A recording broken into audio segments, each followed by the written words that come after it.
આપણા મનમાં એક સવાલ હંમેશા રહે છે નહીં કે શું આટલા મોટા બ્રહ્માંડમાં આપણે સાવ એકલા જ છીએ? અને આ સવાલનો જવાબ શોધવાની શરૂઆત ક્યાંથી થાય છે ખબર છે? આપણા સૌથી નજીકના પાડોશી લાલ ગ્રહ એટલે કે મંગળથી. તો ચાલો આજે આપણે મંગળ પર જીવનની આ જે શોધ ચાલી રહી છે એના રહસ્યોને ઉકેલવાની કોશિશ કરીએ. તો સીધો સવાલ, શું મંગળ પર જીવન છે? વેલ, જવાબ એટલો સીધો નથી. હજુ સુધી આપણને કોઈ પાક્કો નક્કર પુરાવો તો નથી મળ્યો. પણ આખી વાત છે ને એકદમ કોઈ જાસૂસી વાર્તા જેવી છે, જ્યાં સીધો પુરાવો નથી પણ એવા નાના નાના મજબૂત સંકેતો મળી રહ્યા છે જે આપણને સાચા જવાબની ખૂબ જ નજીક લઈ જઈ રહ્યા છે. તો આ જાસૂસી વાર્તામાં આપણો પહેલો અને સૌથી મોટો સંકેત કયો છે? એ છે પાણી. કારણ કે એક વાત તો આપણે પૃથ્વી પર રહીને બરાબર સમજી ગયા છીએ કે જ્યાં જીવન છે ત્યાં પાણી હોવું જ જોઈએ. પાણી વગર જીવન શક્ય જ નથી. અને જુઓ, મંગળ પર પાણી હોવાના કોઈ એક બે નહીં પણ ઘણા બધા મજબૂત પુરાવા મળ્યા છે. પહેલી વાત, આપણે એના ધ્રુવો પર જામેલી બરફની મોટી મોટી ચાદરો જોઈ શકીએ છીએ. બીજું, વૈજ્ઞાનિકોનું માનવું છે કે એની સપાટીની નીચે આજે પણ ખારું પાણી વહી રહ્યું હોઈ શકે છે. અને સૌથી રોમાંચક વાત તો એ છે કે ત્યાં એવા જૂના નિશાન મળ્યા છે જે સાબિત કરે છે કે એક જમાનામાં મંગળ પર નદીઓ વહેતી હતી, મોટા મોટા સરોવરો હતા. મતલબ કે મંગળનો ભૂતકાળ આજ કરતાં ઘણો અલગ, કદાચ વધુ જીવંત હતો. તો આ બધા પુરાવા આપણને ક્યાં લઈ જાય છે? સીધી વાત છે, વિજ્ઞાનનો એક પાયાનો નિયમ છે, જ્યાં પાણી ત્યાં જીવનની શક્યતા. એટલે જ મંગળ પર પાણી મળ્યું એ આખી શોધ માટે એક નવી આશા લઈને આવ્યું છે. એ સૌથી મોટું કારણ છે કે આપણે આ શોધ ચાલુ રાખી છે. ઓકે, તો પાણી છે એટલે જીવનની શક્યતા છે. પણ જ્યારે આપણે જીવન કહીએ છીએ ત્યારે આપણો મતલબ શું છે? શું આપણે ફિલ્મોમાં બતાવે છે એવા લીલા રંગના એલિયન્સ શોધી રહ્યા છીએ?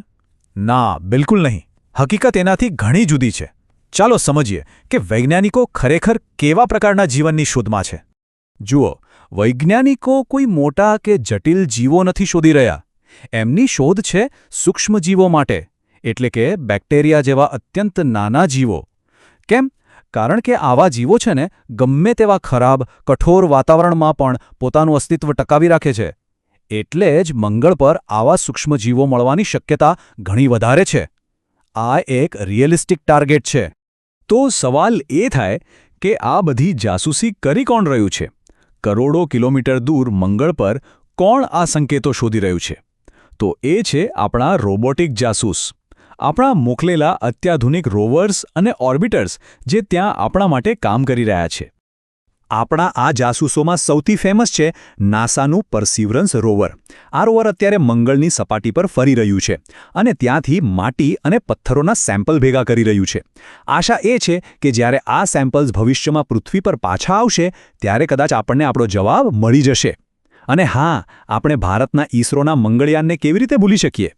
એણે મંગળની ભ્રમણકક્ષામાં રહીને ત્યાંના વાતાવરણ અને સપાટી વિશે ખૂબ જ કિંમતી ડેટા મોકલ્યો છે. ઠીક છે, તો આશા તો ઘણી છે, પણ સિક્કાની બીજી બાજુ પણ જોવી પડે, ખરું ને?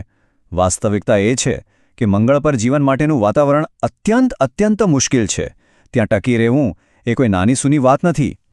ચાલો સૌથી પહેલા પડકારની વાત કરીએ, તાપમાન.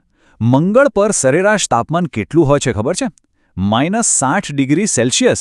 જરા વિચારો, આટલી બધી કાતિલ ઠંડીમાં કોઈપણ પ્રકારનું જીવન કેવી રીતે ટકી શકે? એ ખૂબ જ મુશ્કેલ છે. અને વાત ખાલી ઠંડીની નથી, બીજા પણ મોટા પડકારો છે. ત્યાંનું વાતાવરણ એટલું પાતળું છે કે સૂર્યના ખતરનાક રેડિયેશનથી કોઈ રક્ષણ જ નથી મળતું. પછી શ્વાસ લેવા માટે જે ઓક્સિજન જોઈએ એ તો ત્યાં બિલકુલ છે જ નહીં. તો આ બધી વસ્તુઓ ભેગી મળીને મંગળને જીવન માટે એક ખૂબ જ કઠોર જગ્યા બનાવી દે છે. તો હવે આપણે ક્યાં ઊભા છીએ?